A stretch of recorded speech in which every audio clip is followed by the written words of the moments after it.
জুমার দিন মুহররম মাসের 10 তারিখে আশুরার দিন সকালবেলা মানুষগুলো স্ব কর্মে লিপ্ত থাকবে।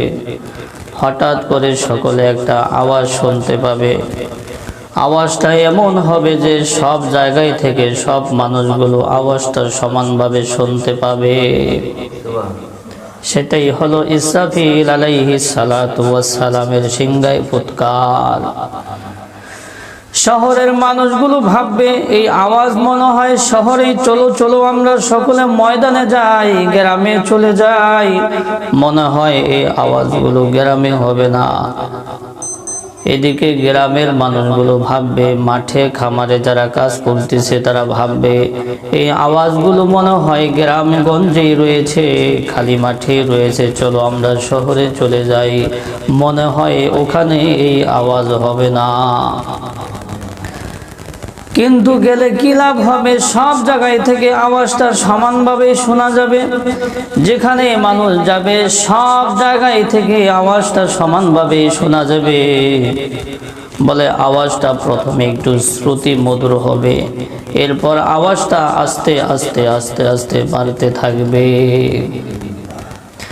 এমন বিকট আওয়াজ হবে, বাড়তে থাকবে। মানুষগুলো দৌড়াদৌড়ি করবে, গবাদি পশুগুলো ছোটাছুটি করবে, মানুষের নিকট আসতে থাকবে। আল্লাহ তাআলা বলেন ওয়া ইজাল ওহুশু হুশিরাত, বলে গবাদি পশুগুলোকে মানুষের নিকটে জমা করা হবে। ওয়াতানশাকুল আরদু, জমিন ফাটল দিবে, ফেটে যাবে, জমিন ধসে যাবে। ওয়া ইজাল জিবালু নুসিফাত, পাহাড়গুলো তোলার মতো উড়তে থাকবে। ওয়া ইজাল বিহারু সুজ্জিরাত, সমুদ্র উত্তাল হয়ে যাবে। বলে আওয়াজটা খালি বাড়তেই থাকবে, বাড়তেই থাকবে। আওয়াজটা এক সময় এত বিকট আওয়াজ হবে মানুষগুলো কানের পর্দা ফেটে দুনিয়া থেকে বিদায় হয়ে যাবে। মানুষগুলোর কলিজা ফেটে, হৃৎপিণ্ড ফেটে মানুষগুলো সব দুনিয়া থেকে চলে যাবে। আসমান জমিন সব টুকরো টুকরো হয়ে যাবে। চাঁদ সূর্য চন্দ্র নক্ষত্র একটা একটা করে খুলে খুলে পড়ে যাবে। পাহাড়গুলো তোলার মতো উড়তে থাকবে, সব কিছু ধ্বংস হয়ে যাবে, সব মারা যাবে। ওই দিন আজরাইল আলাইহিস সালাতু ওয়াস সালাম ইবলিসের জান কবজ করার জন্য যাইবেন। আজরাইলকে দেখে ইবলিস দৌড়াইতে থাকবে, পলায়ন করতে থাকবে। আজরাইল আলাইহিস সালাতু ওয়াস সালাম আগুনের চাবুক দিয়ে তাকে পিটিয়ে এরপর তার জানকে কবজ করবে। বলে পৃথিবীর শুরু লগ্ন থেকে যত মানুষ আল্লাহ তাআলা দুনিয়াতে পাঠাইছে তাদের জান কবজ করার সময়, সব মানুষের জান কবজ করার সময় যতটুকু কষ্ট হয়েছে ইবলিসের একাই ওই পরিমাণ কষ্ট হবে তার জান কবজের সময়। সব ধ্বংস হয়ে যাবে। বলে সিংহায় ফুৎকারটা এত লম্বা হবে, ইসরাফিল আলাইহিস সালাতু ওয়াস সালাম যখন প্রথমবার সিংহায় ফুৎকার দিবেন, ফুৎকারটা এত লম্বা হবে, এক ফুৎকারটা দীর্ঘ 6 মাস পর্যন্ত লম্বা হইতে থাকবে। এই 6 মাসে না আকাশ থাকবে, না জমিন থাকবে, না পাহাড় থাকবে, না পর্বত থাকবে, গাছপালা কিছুই থাকবে না, সব কিছু ধ্বংস হয়ে যাবে, নাস্তানাবুদ হয়ে যাবে। ওই সময় সব কিছু ধ্বংস হয়ে যাবে। তবে 8টা জিনিস ওই সময় ধ্বংস হবে না। 1 নম্বর হইল আরশ, 2 নম্বর হইল কুরসি, 3 নম্বর লৌহে মাহফুজ, 4 নম্বর কলম, 5 নম্বর জান্নাত, 6 নম্বর জাহান্নাম, 7 নম্বর সিংহা, 8 নম্বর রূহ, আত্মা। তবে আত্মাগুলো বেহুশ হয়ে যাবে। তবে কারো কারো মতে 8টা জিনিসও কিছু সময়ের জন্য অদৃশ্য হয়ে যাবে। যাই হোক সব কিছু ধ্বংস হয়ে যাবে। ভূমণ্ডল এবং আকাশমণ্ডলে যা কিছু আছে সব কিছু ধ্বংস হয়ে যাবে, কিছুই থাকবে না। ওই দিন থাকবে একমাত্র আমার মালিক আল্লাহ তাআলা। আল্লাহ তাআলা ওই দিন হুঙ্কার দিবেন, হে দুনিয়ার বাদশারা তোমরা কোথায়? আজ রাজত্ব কার? হে দুনিয়ার সাম্রাজ্যবাদীরা আজ রাজত্ব কার? হাদিসের মধ্যে আসছে এই শব্দটা আল্লাহ পাক রব্বুল আলামিন 3 বার বলবেন, কিন্তু কোনো উত্তর আসবে না। ওই সময় আল্লাহ পাক রব্বুল আলামিন নিজেই বলবেন, লিমানিল মুলকুল ইয়াউম লিল্লাহি ওয়াহিদিল কাহ্হার। আজ রাজত্ব হইল একমাত্র আল্লাহ তাআলার। লিমানিল মুলকুল ইয়াউম লিল্লাহি ওয়াহিদিল কাহ্হার। আজ রাজত্ব হইল একমাত্র আল্লাহ তাআলার, পরাক্রমশালী আল্লাহ তাআলার। বলে পৃথিবীর কেউ বেঁচে থাকবে না, সব কিছু ধ্বংস হয়ে যাবে। এইভাবে দীর্ঘ সময় পার হয়ে যাবে। কত সময় পার হবে তার বিবরণ আসে নাই, একমাত্র আল্লাহ তাআলাই জানেন কত সময় পার হয়ে যাবে। এরপর আল্লাহ পাক রব্বুল আলামিন পুনরায় আবার সৃষ্টি শুরু করবেন।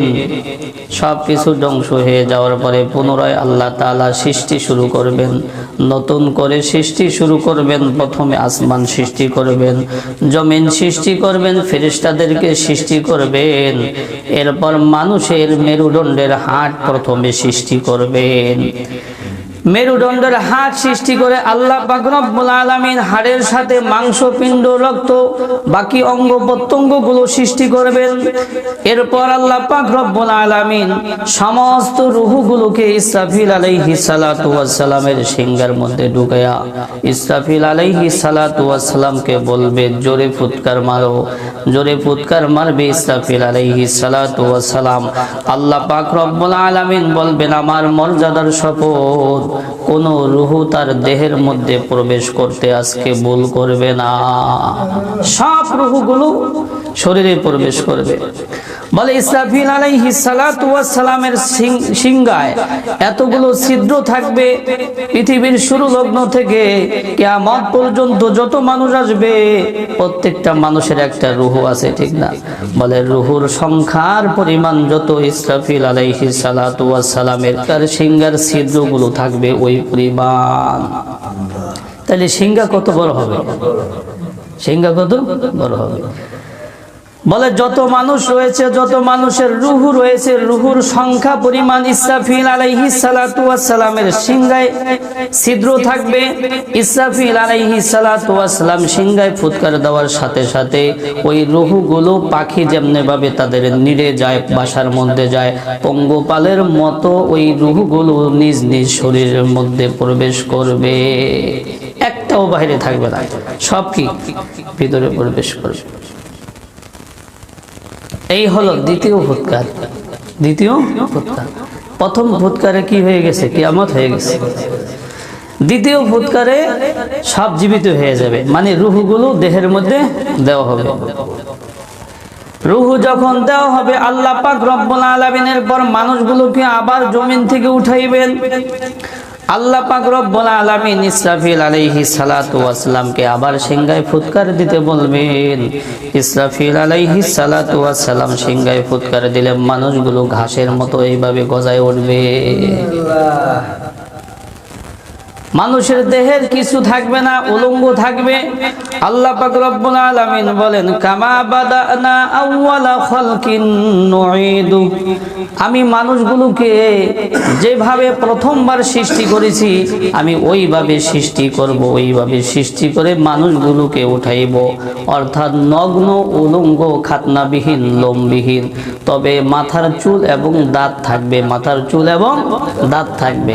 যাই হোক, সর্বপ্রথম কবর থেকে উঠবেন মুহাম্মাদুর রাসূলুল্লাহ সাল্লাল্লাহু আলাইহি ওয়াসাল্লাম। এরপর ঈসা আলাইহিস সালাতু ওয়াস সালাম উঠবেন।